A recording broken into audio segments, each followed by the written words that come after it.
Bonjour à toutes et tous. Dans ce tutoriel, nous allons voir ensemble un publipostage simple. Un publipostage est en fait une fusion d'un document Word, une lettre, avec une base de données Excel. Ce qui est important dans la base de données Excel, c'est de repérer en fait les différents titres de colonnes qui seront les champs que nous allons insérer dans le document. Typiquement, le titre correspond à Madame, Monsieur, le nom, le prénom et les différents champs d'une base de données. La base de données peut être une base de données Excel, Word, Access, sans autre. Là, dans l'exemple que nous allons utiliser, ou alors Outlook, bien entendu. Mais dans l'exemple que nous allons voir, eh bien, nous allons utiliser la base de données Excel. Je vais la refermer, je viendrai la rechercher tout à l'heure dans mon document Word. Voilà. L'objectif maintenant, c'est d'insérer les champs correctement et aux bons endroits. J'ai ici évidemment prévu une place pour les destinataires. Donc je vais venir dans Publipostage. Et en fait, si on suit correctement toute la barre ici, le ruban, eh bien on va voir que finalement c'est assez simple. Je vais choisir démarrer une lettre en l'occurrence. On voit également qu'on pourrait faire un courrier par mail, des enveloppes, des étiquettes et des répertoires. Là, je vais choisir la lettre.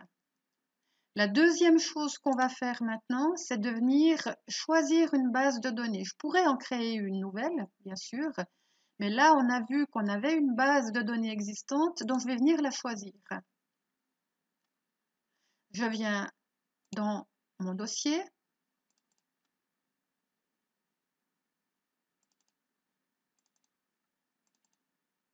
Voilà, je retrouve ici mon exemple. Les données sont sur la première feuille, donc je valide. Je lui dis OK. Voilà.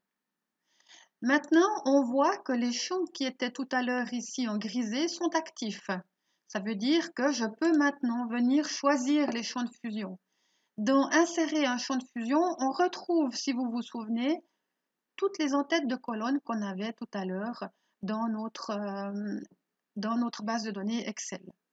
Donc là, maintenant, je vais venir choisir le titre, qui correspondra à Madame, Monsieur, le prénom. Je vais ensuite mettre un espace et mettre le nom. N'oubliez pas les espaces. Je vais ensuite choisir la rue, le numéro postal et la localité. Voilà. Je viens maintenant au champ suivant. Évidemment, on commence toujours une lettre par Madame, Monsieur. Donc, je viens ici encore une fois insérer mon champ titre. Petite particularité, si maintenant je voulais par exemple mettre chère Madame ou cher Monsieur dans mon courrier, je viendrai devant le champ et je pourrais insérer ce qu'on appelle une règle. D'accord? Donc je vais venir ici choisir si alors, sinon. Si le champ titre est égal à Monsieur, je vais écrire cher sans le E, avec un espace puisque je suis directement devant le titre. Sinon, cher E pour dire que ce sera Madame. Voilà. Si vous regardez maintenant le document, on voit que la police d'écriture ne correspond pas au reste de la lettre. Eh bien, je vais afficher le champ avec la touche Alt F9. Vous voyez, on a tout le champ qui vient s'afficher maintenant. Et il suffit, une fois que le champ est affiché, de venir par l'onglet Accueil, modifier la police et le mettre en centurie gothique 10 ou 11 comme le reste du document. Voilà. Je peux encore valider mon opération en mettre à jour les champs. Voilà.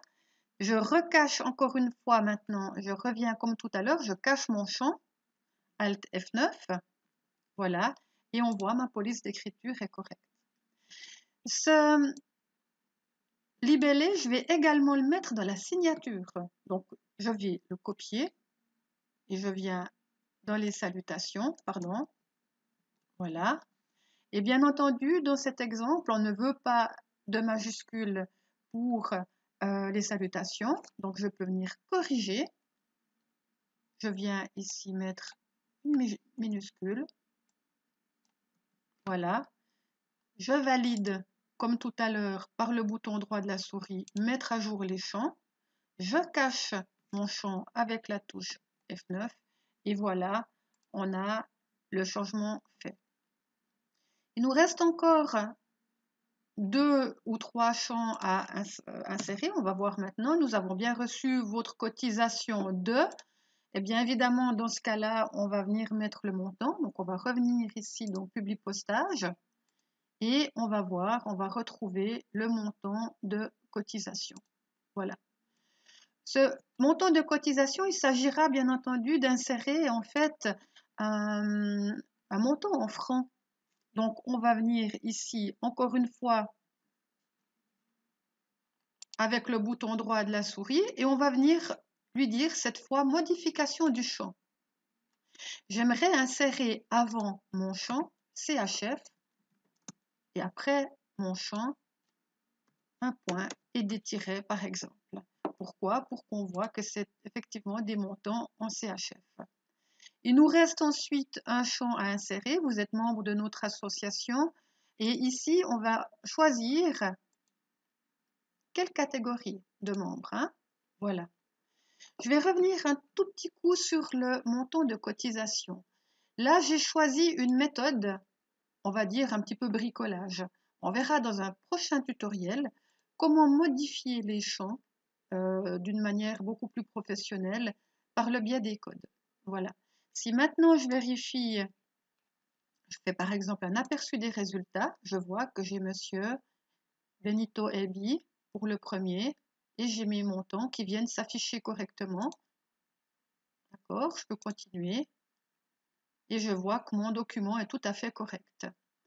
Dans un publipostage, on peut modifier la liste des destinataires. Ça veut dire qu'on pourrait choisir, par exemple, d'écrire uniquement aux personnes qui habitent à Berne.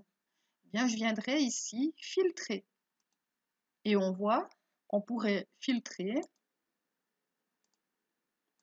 dans la localité est égale à Berne. Et je viens valider. On voit maintenant, si je me promène dans mon document, dans ma base de données, que j'ai effectivement que les personnes de Berne.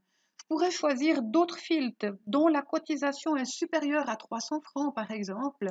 Eh bien, je pourrais venir ajouter un deuxième élément et je choisirais par exemple cotisation supérieure ou inférieure à, je mets 300 et on voit qu'en réalité ici il nous restera 3 membres pour la fusion.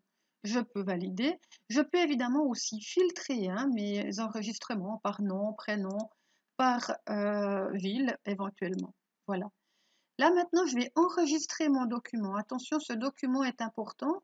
Je vais l'enregistrer dans mon dossier, bien entendu. Voilà.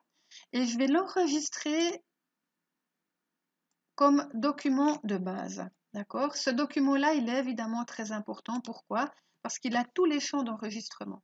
Voilà, il est bien enregistré. Et maintenant, on va fusionner le document. Et je vais lui dire ici, terminer. Je pourrais évidemment l'envoyer par mail. Je pourrais l'imprimer ou alors le modifier. En ce qui me concerne, je préfère toujours modifier et avoir la solution enregistrée également. Pourquoi? Ça m'évite, en cas d'erreur, d'avoir beaucoup de gâchis de papier. Voilà.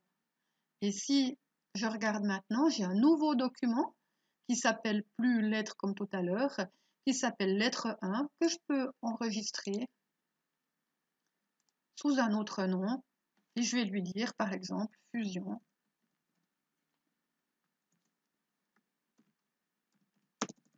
Publipostage. Voilà. Attention de le mettre évidemment au bon endroit dans votre dossier.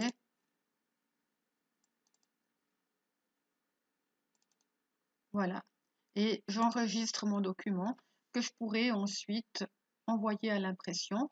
Et là, en l'occurrence, on a vu tout à l'heure, on a mis un filtre, même 2 filtres, et on n'a plus que 2 documents, que 3 lettres, pardon. Voilà pour le publipostage simple.